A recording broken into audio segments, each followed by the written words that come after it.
Stéphane Aznar, bonjour. Bonjour. Bienvenue au Buzz Média Orange Le Figaro. Vous êtes le directeur général des éditions Harlequin France. Alors le chiffre du jour qui est toujours très impressionnant, c'est 4, le nombre de livres Harlequin vendus chaque seconde dans le monde. 125 millions de livres vendus en 2010. Et alors en ce jour de la Saint-Valentin, vous allez battre des records ? Écoutez, pas vraiment. On est une société qui publions des romans sentimentaux et on les publie chaque année. Et nos lectrices aiment nous lire chaque année. Mais elles n'achètent pas davantage à la Saint-Valentin ? Pas spécialement, non, pas spécialement. On a des publications qui sont très régulières tous les mois et on a des pics de vente qui sont plutôt autour de l'été et de la période de fin d'année, mais pas vraiment autour de la Saint-Valentin. Alors Harlequin, tout le monde connaît. C'est quoi le profil type de votre lectorat ? Alors, il est très varié. Nous avons un lectorat dont le cœur de cible est entre 20 ans et 50 ans. Et on a 30, c'est très large. On a 30% de nos lectrices qui ont moins de 35 ans.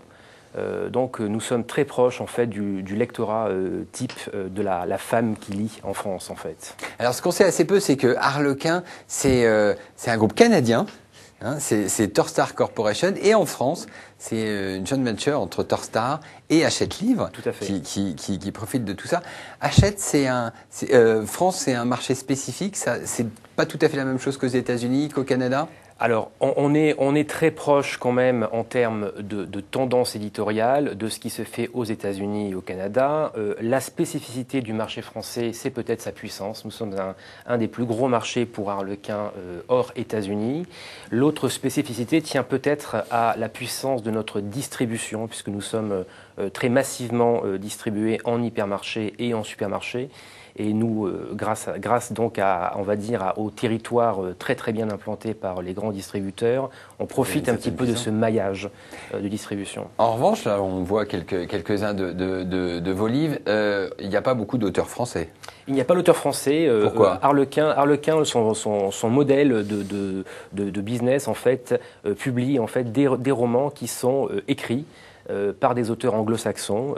Harlequin, aux États-Unis, publie environ plus de 1100 auteurs chaque année.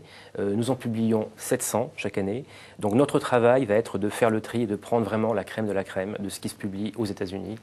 Et pour un auteur français, c'est un genre de littérature un peu subalterne ou Pas nécessairement. Nous avons d'ailleurs des concurrents qui essayent d'explorer le roman sentimental français.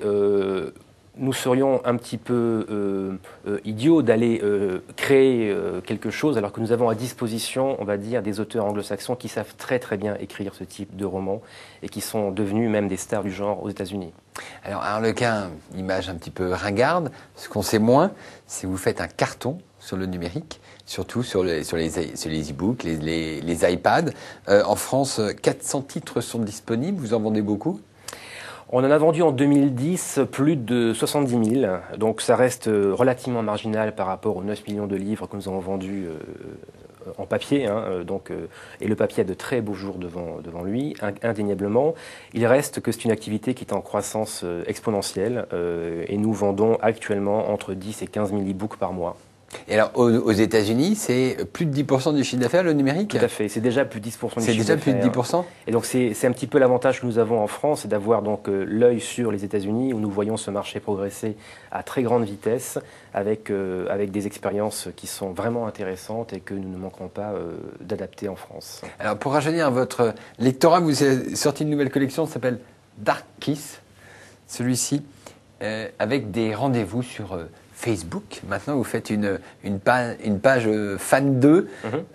C'est un passage obligé où vous y croyez vraiment et vous allez vraiment rencontrer un nouveau lectorat grâce à Facebook? Alors déjà, Darky s'inscrit dans une stratégie de développement des éditions Harlequin qui va au-delà du pur roman sentimental. C'est-à-dire que nous avons développé depuis plusieurs années des gammes éditoriales qui s'inscrivent vraiment dans la fiction féminine au sens large et pas uniquement le pur roman sentimental. Nous avons donc par exemple des romans grand format vendus dans les grandes surfaces culturelles autour des genres suspense thriller ou du roman féminin au sens large.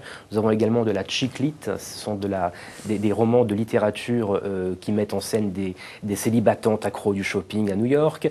Donc Darky, c'est une nouvelle pierre à cet édifice de diversification. Et effectivement... c'est plus proche de Twilight, c'est ça? C'est effectivement des romans qui s'inscrivent dans la mouvance Twilight, même si Darky est un programme éditorial qui est multigenre, qui n'est pas que paranormal. Il y a également du fantastique, de la fantasy, du roman contemporain également. Et Darky, ça a été lancé en juin 2010 avec beaucoup de succès. Et donc nous faisons notre année 2 en 2011 avec effectivement une stratégie résolument Internet et résolument Facebook, puisque le réseau social Facebook est absolument incontournable pour ce type de cible. Et donc nous avons effectivement une fanpage Darkys qui se construit et qui sera nourrie au cours de l'année 2011 par des contenus exclusifs, par des extraits, par des teasers vidéo, pour générer l'attente et nous l'espérons, beaucoup de ventes. Très bien, Stéphane Aznar, je vous remercie et nous nous retrouvons demain avec un nouvel invité. Merci. Merci bonne beaucoup. journée. Au revoir.